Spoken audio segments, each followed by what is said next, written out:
welcome to the online session conducted by SAP for engineering students. The topic for today's session is Design of Tall Vessels of Chemical Engineering Design 1. The session is conducted for 6th semester students of chemical engineering. The session will be handled by Mr. Amal GS, Assistant Professor ad hoc, Department of Chemical Engineering, TKM College of Engineering, Kollam. He did his BTech in Chemical Engineering from NIT Calicut and MTech from NIT Jalandhar. He worked as Assistant Professor on contract ad hoc at NIT Calicut for 1 year. His area of interest include environmental engineering, wastewater treatment, process modeling and simulation, process control, numerical method in chemical engineering. On behalf of ASAP, sir, I welcome you to the session. To the participants, the total duration of the session is 1 hour. The session comprises of 2 halves each, 20 minutes lecturing and 10 minutes for Q&A. The students can ask their questions in the Q&A box. Sir, once again, welcome to the session. Sir, please proceed with the session. Okay.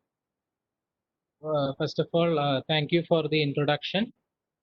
So, I wish good afternoon to all, and I welcome to you all to the ASAP online class on Chemical Engineering Design 1, organized by ASAP. Myself, Amal GS, I'm an assistant professor on contract in the Department of Chemical Engineering, TKM College of Engineering, Kollam. First of all, I'd like to thank the ASAP coordinators as well as all the support staff for the technical help, and our HOD Professor Femina Madam, and all my colleagues at TKM for their support. Okay, so I'll be muting my video because there may be some connection issues, so kindly forgive me. So today's session is on design of tall vessels. So since the extent of syllabus completion is varied in different colleges across Kerala, I'll be giving a general introduction to the subject and then proceeding on to the design of tall vessels. So about the course Chemical Engineering Design 1, as it is a core course in chemical engineering, it is a very important course which merges all the principles we have studied from heat transfer as well as mass transfer and other core subjects. And most of the designing is now being done in simulation softwares, but all the analytical techniques are still required, and it is a purely analytical course, and a lot of practice is required in order to write examinations. So there are two modules, module 1 and module 2. Module 1 deals with general chemical engineering drawing and introduction to pressure vessel design. And then in module 2, you have design of storage tanks and process design and thermal design of heat exchangers as well as condensers. Then the reference textbooks which are useful, it is there in the syllabus itself, B.C. Bhattacharya, Introduction to Chemical Equipment Design, and Brown and Young. So this is the second one is actually a reference textbook. It is a bit higher order textbook. Then for process design, you have D.Q. Kern and Badger, Banjero, McCabe, Smith, etc. Then these are some general references, Joshi and Mahajan. So you can find both mechanical as well as process design in these textbooks, S.P. Dwande, Olson and Richardson, ISA course, etc. Then next thing, there are some useful NPTEL resources. The first one is Equipment Design Mechanical Aspects by Professor Shabina. That is actually an NPTEL certificate course. You can attend it from this July. And the registration is starting from May 20th. Then the second one, it is a series of 6 PDF modules, and all the contents in Chemical Engineering Design 1 as well as Design 2 is covered in the second one. Both these resources are available online. You can make use of them. Then the pattern of examination. So you'll be having generally 3 questions. So 2 questions of which will be from mechanical design, which consists of these topics, and 1 question from the process or thermal design, which will be from these areas. You will have to answer any 2 of the 3 questions, and there may or may not be subdivisions. And chemical engineering drawing is common in both, so it can be asked in either. So this is the general overview. And these things are permitted in the exam hall. So you can carry Paris Chemical Engineering, original of Paris Chemical Engineering Handbook, 7th, 8th, or 9th edition. Then steam table, then attested copies or originals of the IS codes 2825, 803. These two are the most important ones. The other ones are just for reference. Then general introduction to the course. So chemical engineering design is actually a very vast topic. The course itself is very vast. It includes, or the basic, it starts from the identification of need of a design till the end, the implementation stage. So the entire procedure is covered under chemical engineering design. So it includes the search for raw materials, the new technologies. Then we have to set up a pilot plan, then find the location, then we have to scale up the process. Then finally, after scaling it, we have to commission a plan. Then again, it's not over. We have to modify. There will be some modifications required. Then upgradation. From the you can increase the capacity, etc. So all those topics is included in chemical engineering design. But for our course, we'll be focusing on two aspects. First one is the equipment design part. Second one is the engineering drawing part. So in equipment design, we have two sections. One is the mechanical design and the another section is called the process design.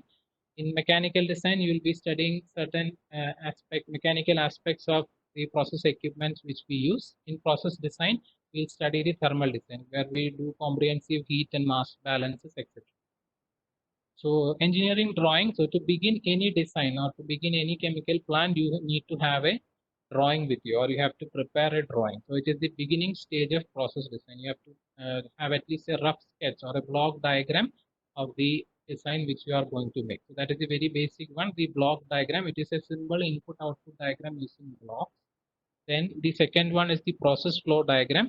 So there, instead of blocks, the blocks will be replaced by equipment which are used and the process connections between those equipment. And finally, the most comprehensive one is the P&ID, piping and instrumentation diagram, where all the equipment are shown, then all the related connections, then control loops. By control loops, there may be some control for the input. The output should be controlled, or the concentration, purity, temperature, etc. Such things must be controlled. It is being dealt with in P&ID. Then over to equipment design, I mentioned there are two streams. One is the mechanical aspects and other one is the process or thermal design aspect. Mechanical, we are interested in pressure vessel design and that is strictly based on IS 2825. All the criteria are detailed in that. Then inside that we have shell design, stress calculation, tall vessel design, heads, flanges, openings, supports, etc. So these are all there in the IS code 2825. And for storage vessels, we have IS code 803. So all the how to design a storage vessel, different types, etc. dealt.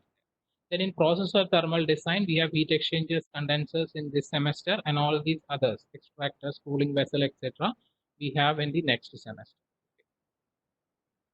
Then moving on to a pressure vessel. What do you mean by a pressure vessel? So IS 2825, it is specifically for an unfired pressure vessel. So we are not considering any reaction or any change happening inside, just an unfired pressure vessel. This is the IS code 2825, the introductory page. So you can download this. If you just Google it, you can get it from BIS. It is available for free download. You have to download that. Then it is a container for fluids that are under pressure. That is a simple definition of an unfired pressure vessel. You have to simply hold it. It is simply a container which can hold a fluid under pressure. And very simple example of a pressure vessel is the LPG cylinder at your home. All of you will be having an LPG cylinder at your home, and inside that you have liquefied petroleum gas. So it is under high pressure. You are liquefying the gas, and it is in that container. So that is a very simple example of what a pressure vessel is. So there will be many aspects to consider in the design of that. And you know, even a simple LPG vessel is highly complicated. It can cause big explosions and all. So we must be very precise while designing such aspects. Then it is widely used in process industries, petroleum refineries. Like those who have been went for internships, you must have seen many pressure vessels in refineries, etc. Then the vessels, it can be either horizontal or vertical. So horizontal pressure vessels are called as vessels, and vertical you call it as a column. Today we'll be discussing more about columns. So this is an example of a horizontal pressure vessel. So it is in the horizontal direction, and this is an example of a vertical pressure column. So here the arrangement is in a vertical manner. So the use is clear. In vertical columns, of course, the advantage is that you can save a lot of space as compared to the horizontal one. Then the major components of a pressure vessel are its shell, head, then nozzles and flanges, and finally support. We'll be dealing each section. So the elements which you have to consider. First one is you have to determine what is the thickness of the shell required. Then you have to do the stress calculation. Is the thickness which we have designed is it suitable for our duty? Then finally the thickness and type of head and closure. So any shell must have a opening as well as a closure. So there we have to design that. Then finally support. So support for any vessel, any vertical vessel or horizontal vessel, it must be on support. So we have to design that. Finally, openings nozzle. So even the LPG cylinder, it has a nozzle from which you have to draw the outlet. So all pressure vessels will have a nozzle or an opening from which you have to either input the liquid under pressure or extract the liquid under pressure. Okay, so we will be dealing with today the thickness of shells and stress calculation. So this is a simple schematic of a pressure vessel. So all the all the different elements are shown here in detail. So this part is the head of the pressure vessel. Then the shell, the total body which we see is the shell. The nozzles, all these things are nozzles. So it is any opening in the shell or the head of a pressure vessel can be termed as a nozzle.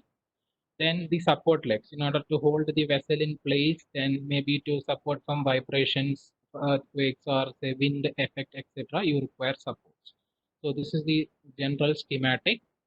Then moving forward, shell, it is the primary component that contains the pressure. So in order to withstand the pressure, you require a component, and that main component or the primary component is the shell. Then the shell, it may be a single piece or it can be multiple pieces welded together. But the thing is, it must have a common rotational axis, or there must be a common axis for the shell. The welding should be perfect so that the axis of rotation is common. Then it can be cylindrical, spherical, or conical in shape. So cylindrical vessels are most commonly used. Spherical vessels, they can withstand extremely high pressure, so it is used for storing high pressure gases. Conical shapes, we don't use it much, but it can also be used. Then all this is enclosed in IS 2825. You can check that. Then heads or closures, all the shells must be closed at the ends. There must be the top as well as the bottom. It must be closed. So that is called as a head or a closure. Then heads, we prefer curved heads rather than flat heads. Then curved configurations are stronger and allow the heads to be thinner, lighter, and less expensive. So flat heads, even though they may be cheaper, but they cannot withstand extremely high pressures. So we usually use these types of heads. A flat is very minimalistic use. Then you have a toruspherical head, then elliptical head, conical head, and hemispherical. So all the schematics of these are available in the IS code. You can refer that if you need that. Then supports, so adequate for the applied weight. So the vessel itself will be having weight. So in order to support the weight of a vessel, you require supports, and to withstand the wind loads or the earthquake loads, etc., you require a support. Then design pressure is not important for choosing the support. Yeah, and support, if you consider it, it is an external entity, something which is outside the pressure vessel. So whatever is the pressure inside the vessel is not applicable to the support. That is why design pressure is not important while choosing the support. But the temperature is a consideration because there is point of contact between the outside of a shell and the support. So there may be thermal expansion effects, etc. So that must be considered. So these are the types which you have to study: skirt support, bracket support, and a cradle support. So this is again, it is available in IS 2825. So these are the three different types. The first one is a cradle support. Cradle support or a saddle support. It is used for horizontal vessels. And for vertical columns, you have the lug support, the lug or the bracket support. So you can see their legs are there and bolted to the bottom.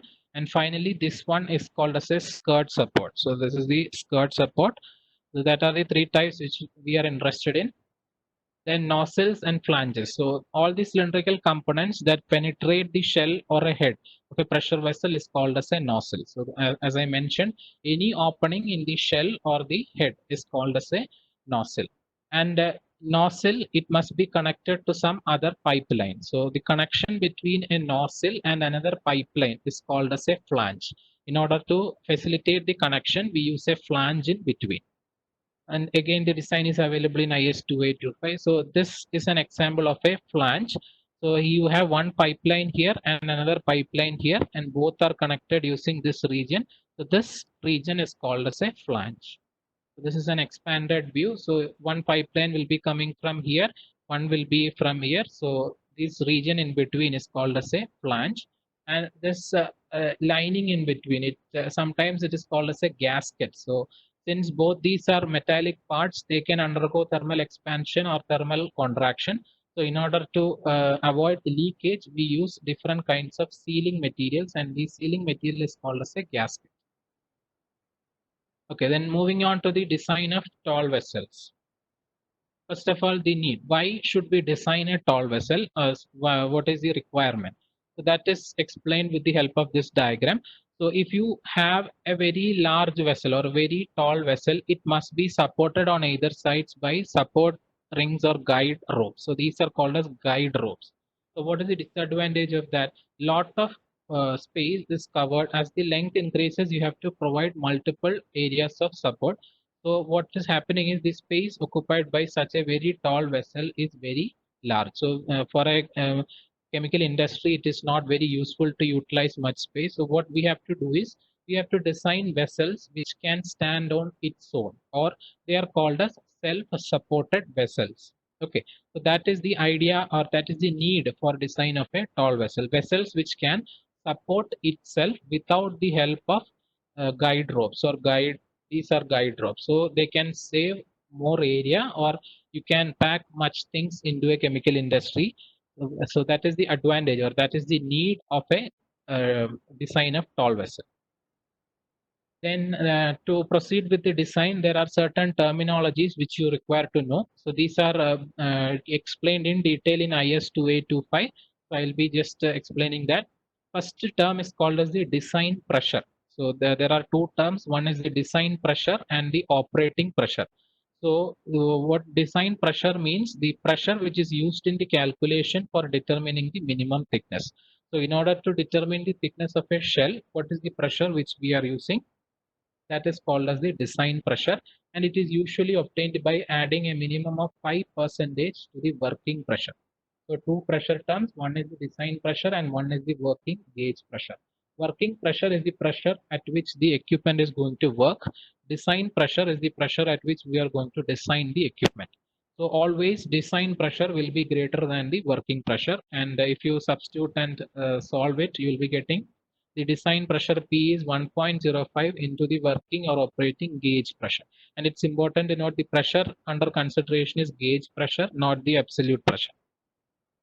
The second thing, design temperature. The same way, the temperature which is used in the calculation of minimum thickness is the design temperature. So T design is T operating or working plus 25 degrees Celsius. All this 5%, 25 is as per the IS code. You can vary it. The supplier, the person who is designing and the person who wants the design, they can agree between each other and increase it, but you cannot decrease it. So this is the minimum which must be there for a successful design. Then the next factor is called as the weld joint efficiency factor. So as I mentioned, the shell can be either a single piece of metal or it can be multiple pieces joined together. So in order to join metal pieces together, the efficient way is welding. So the efficiency of welding is also important while we consider the design. So the weld efficiency factor capital J is the strength of the welded joint divided by the strength of the plate welded. So this is it is a ratio, so it is not having any units, and there are certain specific values which is available in the IS code 2825. So this table is extracted from the IS code. So there are three classes of vessel: class 1, class 2, and class 3. For class 1 vessels, it is used for handling toxic and lethal materials at temperatures less than 20 degrees Celsius. So there you cannot take any chance. The welding must be of the same strength as that of the plate welded. So the J factor must be 1.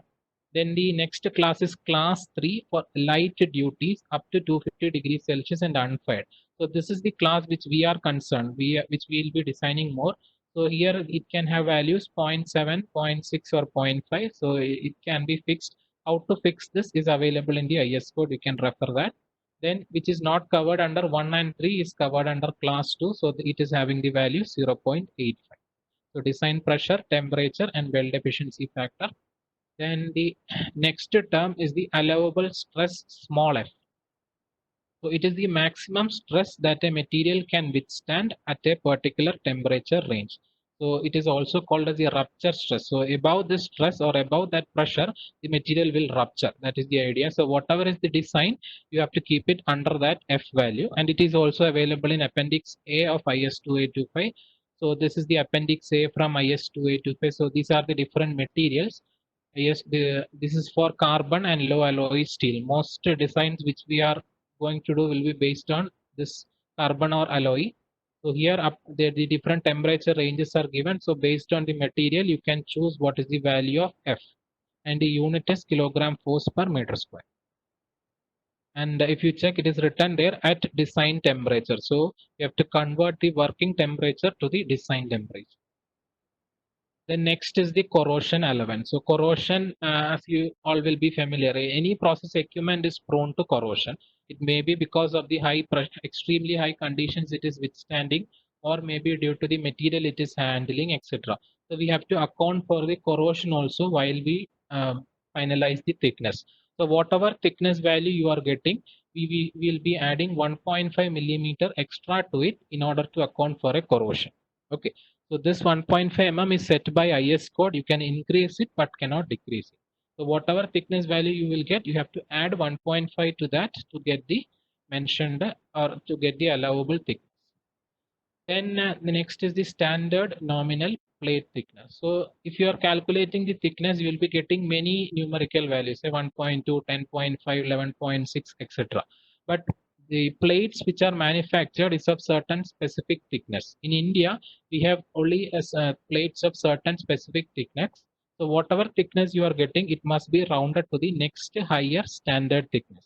So that is available in IS code 1730. So this is the table. So you have these are the sets of standard thickness which is available. So say suppose you are getting a value 11.5. So next higher value is 12. So you will round off that to the 12. Okay, so that is the need of standard nominal plate thickness. Only the plates manufactured in India, it will be under these size ranges only. Okay, that is why we are estimating it to the next standard nominal thickness. Then stress analysis for tall vertical vessels. So there are two types of stress which any vertical vessel will be having. One is the stress due to the internal pressure. So inside where I mentioned a pressure vessel, so the whatever fluid is it containing, it will be under pressure. So that fluid will exert a pressure on the walls of the vessel. That is called as the stress due to internal pressure, and it is either tensile. It can be either tensile or compressive in nature. Tensile is elongating force. If you are pulling something by the ends, then the resulting stress is the tensile stress, and the opposite. When you are pushing something or compressing something, you will be having the compressive stress. The second one is only due to the compressive action. So in the first case, stress due to internal pressure, it can be either the circumferential stress, radial stress, or axial stress. So all these are the kinds of internal pressure which a vessel can have. Circumferential stress acting along the circumference of the vessel, radial stress along the radial direction, axial stress along the axis of rotation. So that these are the different kinds of pressure. Then in compressive, you have dead load. So dead load include the weight of the shell, insulation, heads, attachments, and the contents. The vessel will be having something inside, so that is called as the content. So all these things contribute to the dead load, and this dead load, it will have a compressive action on the vessel. The second one is the live load, so which includes the furnishing. So whatever equipment you design will be housed in a building or a structure. So what is the weight of that structure, etc., is the live load. Then the people, the plant officers which are inspecting that, and other equipment which are required. That is the live load. And for our design, we don't consider live load, we just consider dead load. Then we have the wind load. So wind load, it is causing a bending moment, or you can call it as a cantilever effect. So cantilever, it is you can consider it as a road which is fixed at one end, and one end is free for deflection. So if you are deflecting one of the ends, it can move in either one of the direction. So the same way is a very tall vessel. It is fixed at the bottom, and the top end is free to move. So it is equivalent to a cantilever beam. So when wind is blowing, so the wind can sway the tall vessel in the direction of wind. So that is called as a wind load. Then you have eccentric and irregular load. So it is due to the torque of pipe, platform, ladder, etc. So if you have observed a tall vessel, it will always have some associated piping with it or some ladders. So if the personnel have to climb to the top and verify everything is okay, there must be ladders provided. So these things will add an extra weight. They are called as the eccentric weights. Then finally is the seismic forces. So in India, we have earthquakes, but some may be very high in the Richter scale, some may be low. But whatever is the scale, we have to account for the seismic forces, so which accounts for vibration. So this is the typical picture of a tall vessel. So as I mentioned, this is a ladder. So it is an eccentric. So apart from the basic structure of the tall vessel, there are ladders, then platforms, etc. in between. So these are openings for pipelines. So pipelines may be there in between. So all these are called as the eccentric loads. Sir, Yes. 20 minutes over. Shall we proceed with the Q&A session? Yeah, sure. Okay. Sir, the students have raised a few questions. The first one is, even though many simulation softwares are available, what is the relevance of studying the course analytically? Okay, yeah, that is what I mentioned in the beginning. Nowadays, all designs are done using simulation softwares only. But in order to program something or code something into a simulation software, you require a basic data or require some basic equation. And all such equations are proved or are derived analytically. So only if you have a good idea about the analytical equations, you can model that in a software.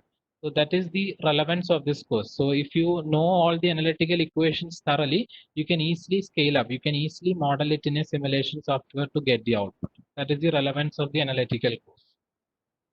Yes. Any other question? Thank you. Thank you, sir. Next question. Which one is more useful, BFD, PFD, or C&ID?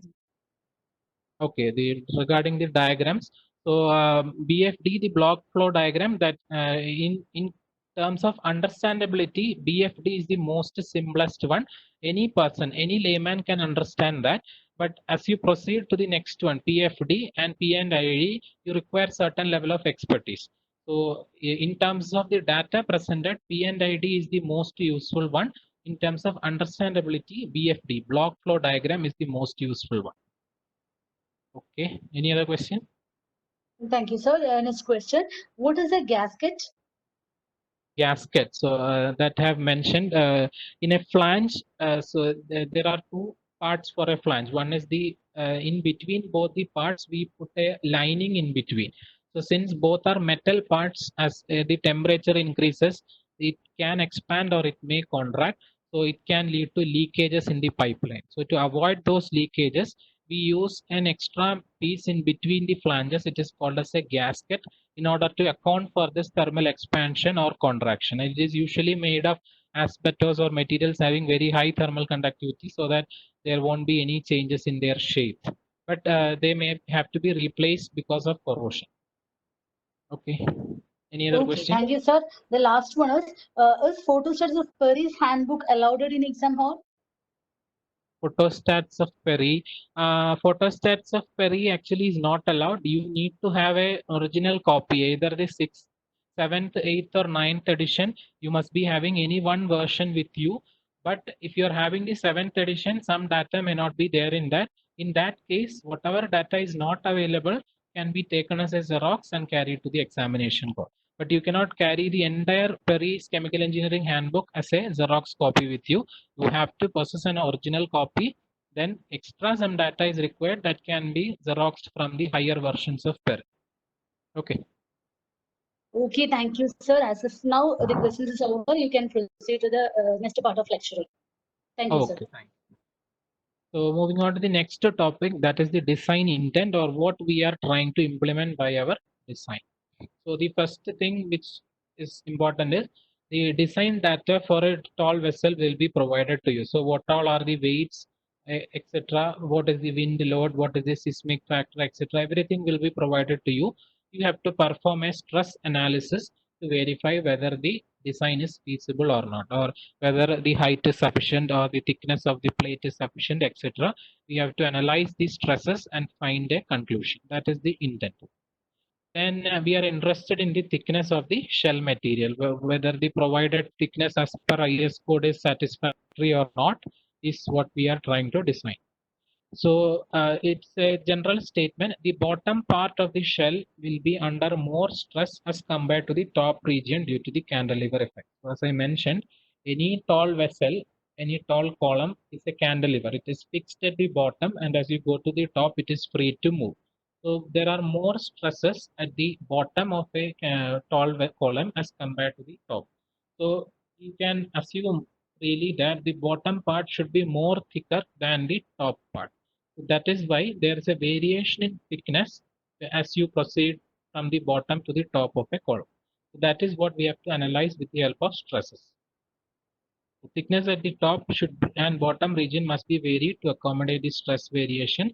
So in order to do that, what we do is we divide the total height of the column into two regions. One is called as the upwind side region, and another is called as the downwind side region at a particular height x. And regarding the height x, certain Indian textbooks, they follow a convention of 20 meter. Okay, so what is the idea is, till a height of about 20 meter, the wind velocity is a constant. Okay, and above 20 meters, the velocity of wind will change. So the x point is usually taken as 20 meter from the bottom of a column. But for our design, we are not following that because it is not recommended in the IS codes. So I'm just mentioning this point because you'll be seeing this in many textbooks. So this 20 meter, you can use that, no issues. But our design is based on the IS code, so it is stating this factor, the upwind side and the downwind side, considering the wind pressure to be constant. We are assuming uniform wind velocity. So this is the schematic of what we'll be going to design. So this is our column under consideration. The total height is capital H from the top of the column till the ground, or till where the support is stopping. That I'm calling as capital H, or the total height. And this is the skirt height, or this is the height of the support. Then this is the X I mentioned. So X is measured from the top of the column. So from the top of the column till a particular location, somewhere in between, it need not be the center. It can be below the center or above the center. This is just representation. So from the top of the column to any point in the column, I'm calling that height, or that height till that part as X, and I'm calling that as the upwind side. And whatever is below that, I'm calling it as the downwind side. So we'll be performing stress analysis on the upwind side as well as on the downwind side. Okay, the first thing is stress due to internal pressure. And one more thing, I'll be dealing it from an exam point of view, so I won't be going into the derivation of the equations that I'm using. If you're interested in the derivations, you can refer internet or the NPTEL lecture videos that I mentioned, or in Joshi and Mahajan or Bhattacharya, the definitions, the relevant derivations are there, but from exam point of view, it is not required. So I'll be mentioning just the equations. So sigma, the stress is force by area. So all equations will be in that form. So the units will be in kilogram force per millimeter square. So the first one, and the notation of stress is sigma. So sigma A. So AP, I am assuming the axial pressure along. So as I mentioned, internal pressure of three components: circumferential, axial, and radial. So since the vessel is a vertical column, we are assuming that axial pressure is only the important or the relevant one, and axial pressure sigma AP is P di divided by 4T, and the term sigma AP is the axial stress force per unit area, P is the design pressure, di internal diameter of the shell, T is the thickness. Okay, and to determine T, we have to use the IS code 2825. So as per the IS code, this equation is there in equation 3.1 in page 13 of IS 2825. P di divided by 200 Fj minus P. So F is the allowable stress that I have already explained in the terminology, the maximum stress which the material can withstand at a particular temperature. It is available in Appendix 2825. Then J is the weld efficiency factor, so that is also available in the IS code. Then P is the design pressure. So when you substitute it, you will be getting the values. Then the next part is due to the dead weight or the compressive forces we are analyzing. And dead weight, as I mentioned, there are the weight of the shell, insulation, attachments, etc. So these all are considered under the dead weight of the shell. So first thing is due to the weight of the shell. The shell itself will have a weight because of the material of construction. So sigma is weight of the shell divided by cross-sectional area of the shell. So sigma, as I mentioned, is stress is simply force divided by area. Weight here, it means the force applied in kilogram force per the unit cross-sectional area. So weight is density into cross-sectional area into height or the thickness, rho into V. So sigma shell, you will be getting pi by 4 dO square minus dA square. When you substitute the terms, you will be getting sigma shell is rho shell, the density of the shell material into x. X is the height which I mentioned from the top of the column till the point where we are considering at the upwind side. That height is x. That is sigma shell is rho shell into x. Then next is the due to insulation. So all pressure vessels, there might be temperature changes inside. So in order to limit the temperature change, we have to use insulation. So that insulation will have an added weight. So that is sigma insulation is weight of insulation into cross-sectional area of insulation, the same thing. So when you substitute everything, you'll be getting sigma insulation is D insulation into T insulation into rho insulation into capital X. X is the height till the upwind side, dm into T. Now, what is dm and what is T insulation? So dm is the average diameter of the vessel, outside dia plus inside dia by 2. Then D insulation is the outside diameter plus 2 times the insulation thickness. So that you can simply understand, if you cut open a cylinder, so there will be 2 thicknesses on either side. So that is by the 2 into the T insulation, and DO, because we are adding insulation on the outer surface of the vessel, that is why we are considering DO here, the outside diameter. Then the next one is due to liquid and trace. So any pressure vessel, it will have a liquid inside which will be under pressure. And if it is it can be a distillation column, it may be an absorption column, it may be a stripping column, whatever it is, there may be some content inside. Some columns are packed columns, some may be tray columns. So if it is a tray column, what is the procedure is described here. So sigma of the liquid, stress due to the liquid inside is weight of the liquid divided by pi dm into T, and weight of the liquid is number of tray into weight of the liquid per tray into pi di square by 4, the cross-sectional area. Then number of trays, this is a specific case I'm discussing. X is the height till which we are considering minus the top space. Top space meaning the when we consider the total height of a vessel, capital H, the height of the head is also included in that. Okay, so we don't usually keep trays in the head till a particular height only we keep the trays. That is why that top space is subtracted here, divided by tray spacing. Tray spacing, the distance between the vertical distance between trays is called as the tray spacing plus 1. Then next is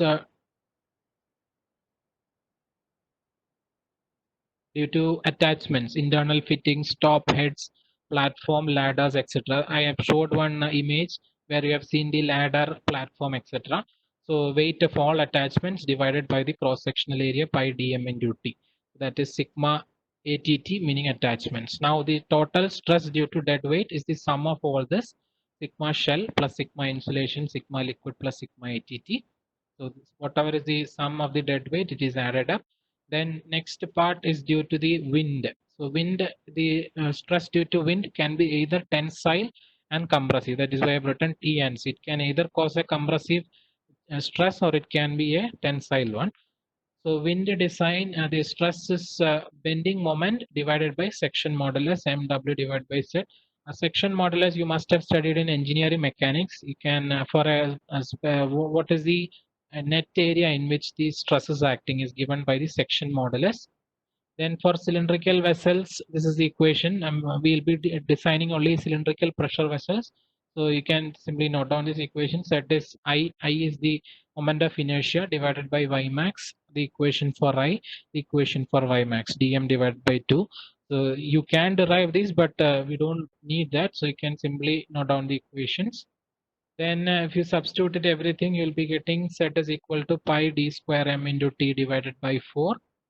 Then mw, the bending moment, is wind load into x divided by 2. So wind load is the load which the wind exerts on the pressure vessel. So this is defined by k1 k2 pw into x into d naught. So all this data, it is available in another IS code which we are not using. It is used by civil engineering students, so we cannot use that. So K1, it is a constant which depends on the shape factor. It is 1.4 for plates and 0.7 for cylindrical surfaces. So for we are using cylindrical surface, so the value will be 0.7. Then the next one, K2, it is the wind coefficient which depends on the period of vibration. So the motion of wind can cause a very small vibration for the pressure vessel. So that is being notated with capital T. So K2 will have the value 1 if the period is less than 0.5, and it will have a value of 2 if it is greater than 0.5. Then time period is given by this equation 2 pi by 3 WH. The terms in this equation are explained. H is the total height including support. E is the modulus of elasticity, and that is usually a constant for a material. So for our case, it is steel. We are taking it as 2 into 10 raised to 10. W is the total weight, I is the moment of inertia, G acceleration due to gravity, and PW is the wind pressure. So this is what I mentioned. Here I am taking PW as a constant. Either it will be given in the question, or you can assume it to be a constant, 125 kilogram force per meter square. Then the next is the seismic load. Due to the vibration of the earth, it can cause another vibration. So again, it is being modeled already. So you can simply use the model equations. So here CS is the seismic factor, weight, then X, H is the total height, dm is the total diameter, Z is the section modulus, etc. So you can substitute all the values in this equation. And in all this equation, the height X is an unknown, and we have to solve for X. That is our intent. Okay, we have to find till what height is the thickness valid, and after what height we have to increase the thickness. So we have to find that X. CS is the seismic coefficient. You can take that as 0.8 if it is not mentioned. So all these values which I am giving, 0.8 for seismic factor, PW, the wind pressure, that is for India. In India, we have certain standard values which can be used for design. That is why I am giving these values. Then eccentric load, I mentioned there may be some eccentric loads like pipelines or ladders, platforms, etc. So due to the eccentric load, the moment is given by this equation, sigma me divided by z. Me is the moment due to eccentric loads. W1 is the weight of the eccentric load. E1 is called as the eccentricity factor. So that also should be given. So W1, E1 plus W2, E2, etc. till whatever is the given. So now we have all these stresses, the compressive as well as tensile stresses, everything we have. Now we have to equate these stresses and solve for X. That is our objective. And we are equating these stresses for the upwind side as well as the downwind side separately. Now in the upwind side, we assume all stresses to be tensile, or it leads in elongation of the vessel. Okay. So the sigma max tensile, the maximum tensile strength is sigma wind or sigma seismic, whichever is larger at capital H. So either one can be used, plus sigma AP minus sigma AP is the axial pressure, D is due to the dead weight. Now what we do is, for finding sigma wind and sigma seismic, we substitute the capital X as the H value and find out at H which is the largest sigma, and we use that sigma here. Okay, so substitute X as H, then and this LHS, sigma max tensile, as per IS code, it should be greater than or equal to Fj. F is the tensile, the maximum stress allowable, and J is the weld efficiency factor. So LHS is known. RHS, you have one variable X, you can solve for X. Similar way, we can equate all the downwind side components. So there towards the bottom of the column, we assume the compressive stresses are in action. More of the compressive elements are there. There we are comparing the sigma winder, whichever is larger, plus the dead weight, because dead weight gives more importance to compression, or all the compressive process are involved in the dead weight stress. That is why here it is added. If you check here, it is subtracted. The dead weight is subtracted because the dead weight is in the opposite direction of elongation. If elongation is happening in positive direction, dead weight will act in the negative direction. That is why here it is subtracted and here we are adding it. So that is the only difference. The rest all is same, plus sigma d due to dead weight minus sigma ap. Rest all components are same. So then you have to solve this. And here the sigma max compression is given by 0.125 E T by D naught. E is the modulus of elasticity, T is the thickness, D0 is the outside diameter. Or if you can use it as sigma max is 1/3 of the yield strength. So that you have to refer the question paper. If it is mentioned the maximum compressive strength is 1/3 of the yield stress, then you can use this equation. And for yield stress, you can refer appendix A of IS 2825. Then again substitute all values and solve for x. Okay. Now what to do with the solved value, I will be discussing in a problem. So this is a typical problem which will be given to you. Mechanical design, a lot of data will be given to you for the shunt side, internal diameter, working pressure, temperature, height, top chamber, bottom chamber, what is the material, insulation thickness, etc. Again, this is the continuation. What is the head, etc. So a lot of data will be given to you, but some data you may not need. Some data will be required. So you have to identify what is the required data and use that. So to proceed to the design, the first step is estimating the design parameters. You have to estimate all the design parameters. So P working was given to you. So from P working, we are finding P design, which is 1.05 times the working pressure. Then T working is also given 180. So T operating. So you have to find what is the design pressure and design temperature. That is the first step. Then after that, thickness of the shell as per IS code. So this is the equation. So from the IS code, you have to take the F value. So our design temperature was 205 degrees Celsius. So for 20 and the material given was 2002 2B, class 2B steel. So for class 2B steel, the value is 12.1 kilogram force per millimeter square up to 250 degrees Celsius. So our value is 12.1. So 12.1 is taken, then substituted. So you'll be getting the thickness 24.94. So as I mentioned, the thickness must be estimated to the nominal thickness. So from this table, next to 24, you'll be having a value 25. That will be taken. So 25. This is used for all stress calculation. For all the stress calculation, we will use this thickness. But for design calculation, you have to add the corrosion allowance also plus 2 mm. So you'll be getting 26 and that is converted to the next standard height 28. Then the next is stress due to internal pressure from the equation PdA by 4T substituted. You'll be getting the values. So all this data are given to you. So simply substitution is there. Then next is due to the dead weight of the vessel. So here rho shell into X. Rho of the shell is given. That was in meter. I'm converting it into millimeter. That is why the multiplication factor is there. And that is important. In all the equations, we are using kilogram force per millimeter square. So all conversions must be to millimeter square. So take care with the conversions. Then stress due to dead weight and insulation. So outside diameter, you are estimating. Outside diameter may or may not be given. If it is not given, inside diameter plus 2 times the thickness. Again, is cut open a cylinder and just identify what is DI and 2T. So outside diameter is estimated, average diameter, then insulation thickness, then sigma insulation is estimated. It is having a variable X. Okay. Then next is stress due to the liquid. The equations I have mentioned. So all the data are given to you. So if you substitute, you will be getting an equation in terms of X here again, the last equation. Then similarly for attachments, so weight of attachments. So for all the attachments, you will be getting an equation. And considering the attachments, sometimes the weight of attachments will be given as a whole. All attachment weight together constitutes so and so. Else it will be given platform weight will be so and so. Head weight will be so and so. So you have to add whatever. And in our question, you were given the head weight. That is why I'm taking this plus 280 term. Sir, sorry to interrupt. Shall we move on to Q&A because we have only 10 more minutes? Yes, sure. Okay, thank you, sir.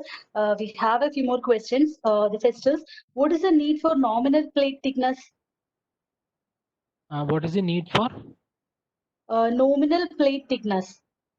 Nominal plate thickness. So that I mentioned, in India, we produce only plates of certain thicknesses, 5 millimeter, 6 millimeter, 10 millimeter, 12, etc.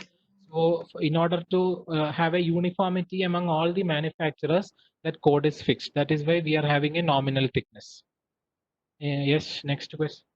Okay, thank you, sir. Why is the negative value of X neglected? Negative value of X is neglected because I mentioned X is taken from the top of the column. So from the top towards the bottom, we are measuring X. So the sign is not significant there. Plus one more thing, X is the length or position. So it cannot be negative. That is why we are not taking the negative. Okay, thank you, sir.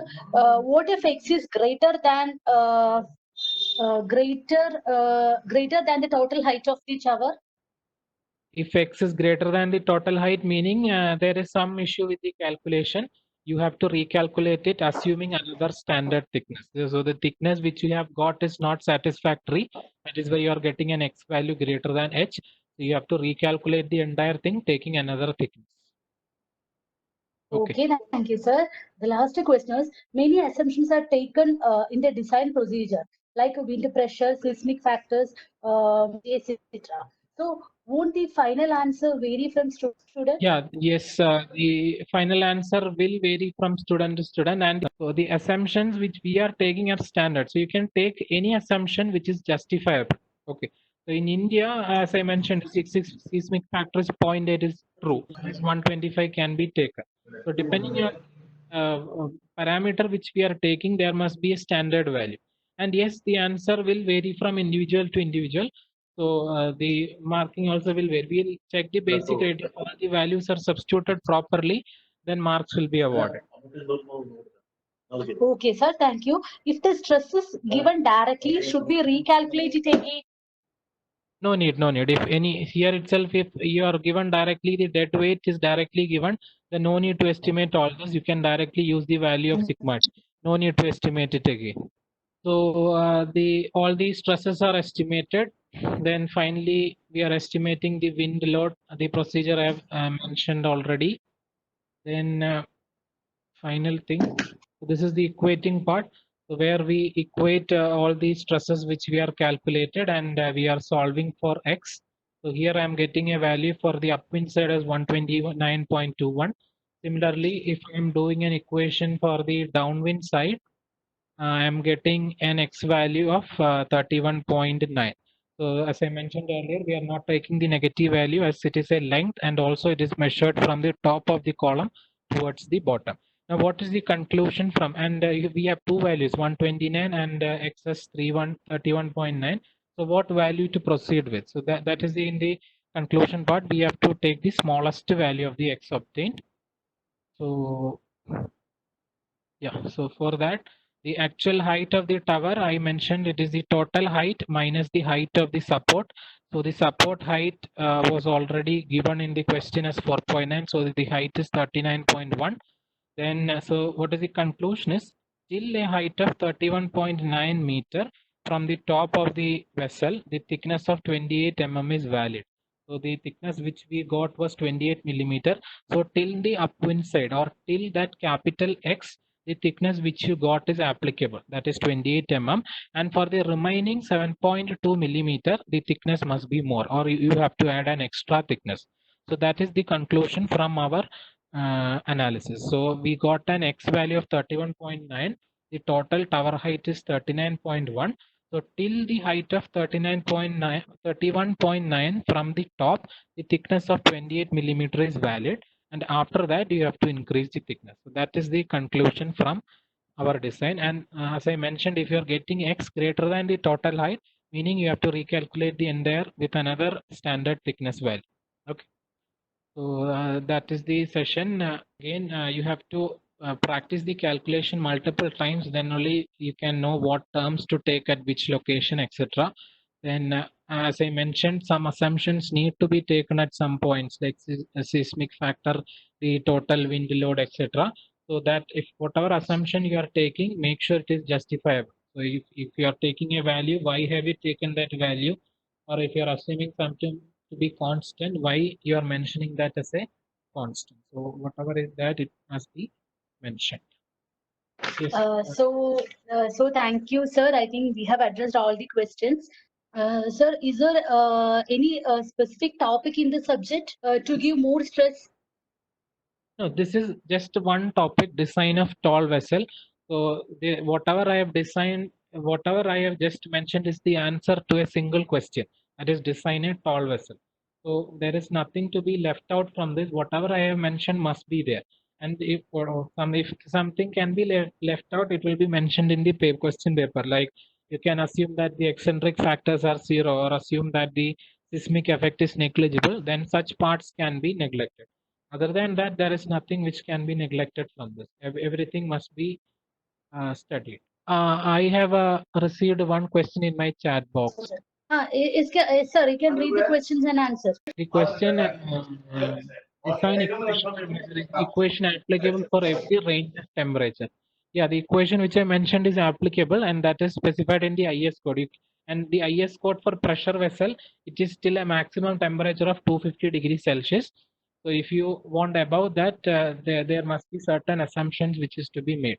So adding 25 degrees to be on the safe side. And if you want, you can add 30 degrees Celsius also, no issues, but it should not be less than 25. Minimum of 25 degree must be given as an extra. Okay. Anything else? Okay, sir. So I think we have covered all the topic over here. So thank you, sir. Thank you for spending your valuable time and for your wonderful session covering the topic design of tall vessels. You have clearly explained the concept and it is really informative. Hope our students will surely be benefited by the session. Sir, once again, thank you and thanks to all the participants.